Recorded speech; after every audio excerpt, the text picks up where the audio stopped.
The desert highway burned under the afternoon sun. Heat shimmered over cracked asphalt. The roar of motorcycle engines rolled across the land like thunder warning the quiet to stay away. Copper Ridge Roadhouse stood alone at the edge of the road. Old wood, faded paint, a place where bikers stopped to refuel bodies and souls. Leather vests filled the parking lot. Chrome flashed like blades. These men were used to being feared. They were also used to being judged. Inside, laughter bounced off the walls. Glasses clinked. Old rock music hummed in the background. At the center table sat Marcus Reaper Kane. Big shoulders, gray beard, eyes that had seen more blood and loss than most people could imagine. President of the Desert Snakes. A man no one questioned twice. The bartender slid a glass of whiskey in front of him. Reaper lifted it slowly, ready to stand, ready to toast fallen brothers. The front door flew open. A small girl stumbled inside. The room fell silent. She was tiny, barefoot, a blue dress torn at the edges. Dirt streaked her legs. Fear sat openly on her face. She did not belong here, not among leather and scars and hard stares. Her breathing was fast. Her eyes locked on Reaper's glass. She ran forward before anyone could stop her. Her voice shook, but it did not break. "Do not drink that." Every biker stood. Hands moved. Chairs scraped. One man said, "Who brought a kid in here?" Another said, "This is not a place for her." Reaper raised one hand. Silence returned. The girl pointed at the glass. Her finger trembled. "Please, do not drink it." Reaper leaned forward. His voice was low, controlled. "Why?" She swallowed hard. "I saw a man. Outside. Behind the building." Her words rushed together, carried by fear. "He came through the kitchen. He poured something in the bottle." Reaper's eyes sharpened. "What something?" "I do not know." "From a small bottle. Clear." He smiled when he did it. A biker scoffed. "You expect us to believe this?" The girl looked up at Reaper. Her eyes filled with tears but did not spill.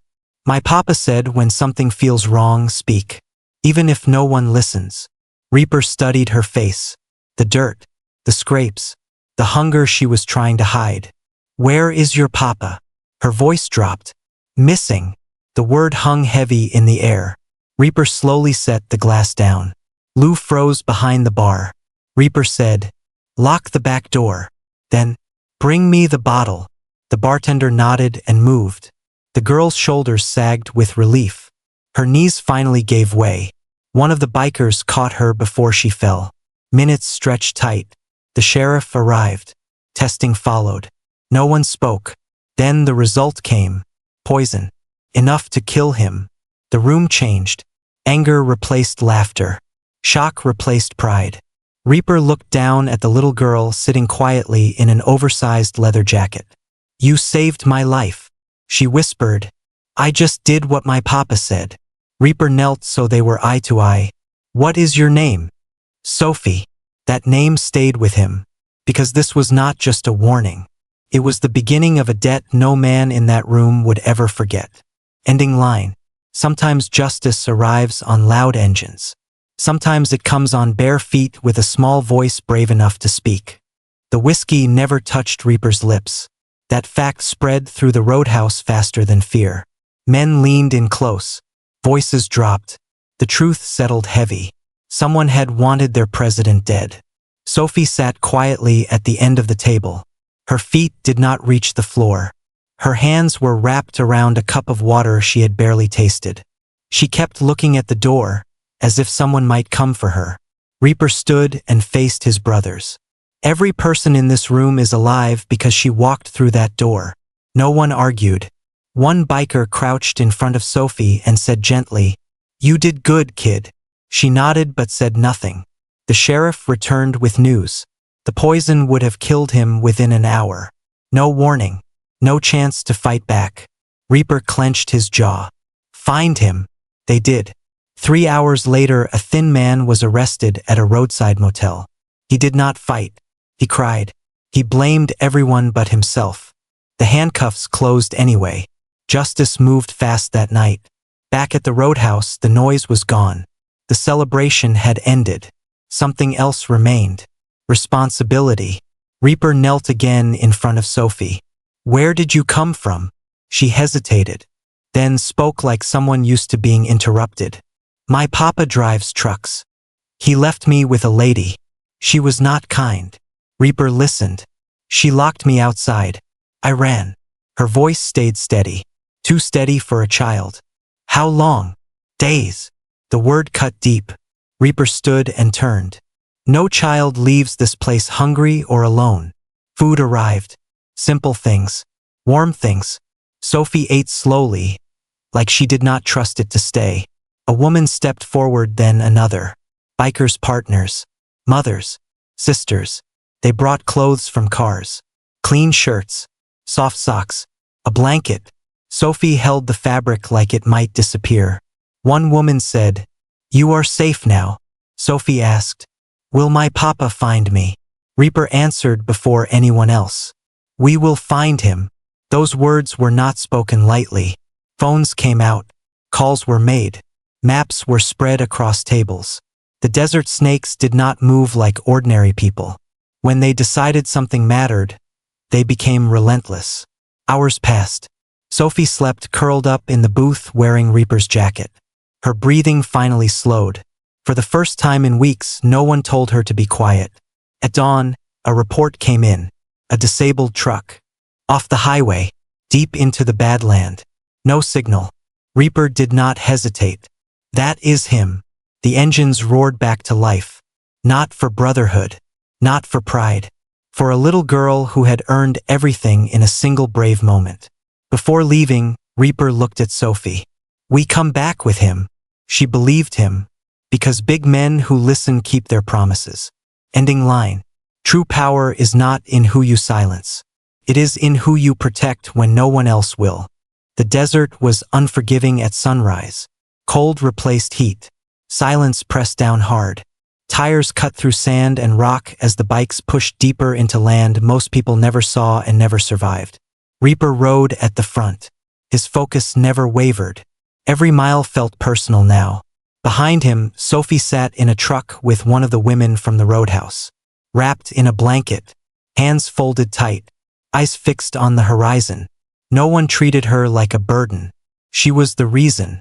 A voice came through the radio. "Found tracks." Truck veered off hard. The bikes turned. Minutes stretched thin.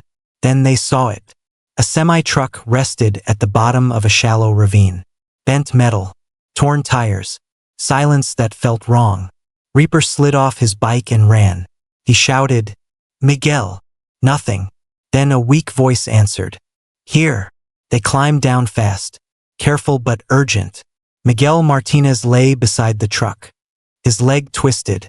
His skin dry. His eyes burned with stubborn life. Reaper knelt. "Your daughter sent us." Miguel swallowed hard. "Sophie." Relief broke him. Minutes later, Sophie was running. She did not hesitate. She did not slow down. "Papa." He reached for her with shaking hands. "I knew you were brave." She cried then. Hard. Loud. Safe. The med team moved quickly. Fluids. Warmth. Support. Reaper stood back and watched. He had seen loyalty. He had seen sacrifice. But this was different. This was innocent courage meeting earned protection. As they lifted Miguel into the helicopter, he looked at Reaper and said, "You listened to her." Reaper answered, "I always will." Back at the roadhouse, the mood was quiet but strong. Sophie sat beside her father's hospital bed later that night, holding his hand, listening to his breathing. Proof that miracles sometimes arrive wearing fear. Miguel said softly, "Why did you run to them?" She thought for a moment. "You looked thirsty." The word stayed with Reaper. Later, he stood before his brothers. "This kid saw poison where we saw routine." No one laughed. She spoke when fear told her not to. The room nodded as one. "She belongs with us. Not as property. As family." A custom vest was placed on the table. Small. Carefully stitched. Honorary. Sophie placed it on her lap. Her eyes wide. "You saved a lot of lives," Reaper told her. She shook her head. I just paid attention. And there it was. The lesson grown men forget. Ending line. Justice does not always arrive with fists. Sometimes it shows up through a child who refuses to look away. The days after the rescue moved slowly. Healing takes time. Trust takes longer. Miguel rested in the hospital. His body was weak, but his spirit held firm. Sophie barely left his side. She brought him water. She brushed his hair. She watched every breath like the desert might take him back. Reaper visited each morning. He did not arrive loud. He did not arrive wearing fear. He came quietly with respect. Miguel said, "I judged you." Reaper nodded. "Most people do." Miguel looked at Sophie. "She trusted you when no one else listened." Reaper answered, "She reminded us how." Outside the hospital, life did not slow. The neighbor who abandoned Sophie was found. Charges followed. Doors that had stayed closed for years opened fast when the truth stood in front of them. Justice did not hesitate. Back at the roadhouse, change followed. The whiskey shelf stayed empty. Water filled more glasses. Silence replaced recklessness. Reaper called a gathering. "We almost lost everything because we stopped paying attention." Faces lowered. "We will not miss the signs again." The brothers agreed. Sophie returned to the roadhouse with her father once he could stand. This time she walked in holding his hand. Heads turned. Smiles followed. No fear this time. A biker knelt and said, "You are family." She replied, "So are you." Laughter came back, but softer now. Sophie began to speak more. She told stories, little truths, big lessons. The men listened. No interruptions. No dismissal. Reaper watched it all. Strength had changed shape. One afternoon, Sophie sat on Reaper's motorcycle. "Can I ride one day?" He smiled. "When you are ready." She nodded. That was enough. Miguel received help. A truck replacement. Medical care. Honest support. No speeches. No cameras. Honor quietly fulfilled. On the day Miguel walked without pain, they gathered again. Sophie stood on a chair. She took a deep breath. She said, "Thank you for listening." The room stood. Every man. For a little girl who spoke when silence would have been easier. Ending line. Sometimes karma does not strike back. Sometimes it kneels down and says thank you. Time changed everything. Miguel healed faster than anyone expected. Strength returned to his legs. Color returned to his face. Sophie no longer watched his chest rise at night. She slept, deep and peaceful. The club stayed close but never crowded. Respect meant knowing when to step back. Reaper watched from a distance. He saw Sophie laugh again. Real laughter, the kind that forgets fear. One evening, Sophie walked toward him holding a folded piece of paper. "This is for you." Reaper took it carefully. Inside was a drawing. A big motorcycle. A small girl on the back. Both smiling. Under it were words written slowly and uneven. "Thank you for listening." Reaper swallowed hard. "You saved me first." She shook her head. "You listened first." That truth stayed. The trial moved quickly. The man who poisoned the drink stood alone. No sympathy. No excuses left. Justice arrived without spectacle. Miguel attended the final hearing on crutches. Sophie held his hand. They did not gloat. They did not speak. They simply watched accountability happen. Afterward, Miguel said, "I never thought bikers would be our angels." Reaper replied, "Most people see the jacket and miss the heart." The desert snakes gathered one last time before Miguel and Sophie prepared to leave town. A small celebration. No alcohol. Just food and stories. Reaper presented Sophie with a helmet. Custom fitted. Bright blue. For future rides. Her eyes widened. "You promise." "I promise." Miguel spoke next. "You saved my family. We can never repay that." Reaper answered, "She already did." Sophie hugged him, tight and fast, like she once feared time might steal the chance. As they walked away, Sophie turned back. "You will listen again." Reaper smiled. "I will." The engines stayed silent that night. No roaring victory. No show. Just understanding. Ending line. Sometimes instant karma is not punishment. It is transformation that lasts far longer than revenge. Years passed. The desert still stretched wide and silent. The roadhouse still stood. The engines still came and went. But something inside that place had changed forever. Marcus Reaper Kane slowed down his rides. His beard grew whiter. His fists loosened. He listened more than he spoke. In his wallet, behind old photos, stayed a small drawing. A blue motorcycle. A smiling child. Sophie and Miguel built a new life. A stable home. Honest work. Quiet mornings. Sophie grew taller. Stronger. Braver in ways that no longer came from fear. When Sophie turned 16, a familiar sound rolled into town. Engines. Reaper arrived with his brothers. Not demanding space. Not seeking respect. They were invited. Reaper handed Sophie a small box. Inside was the vest. Restored. Preserved. Honorary member. You earned this every day, he said. Sophie replied, You believed me that day. Miguel watched with tears he did not hide.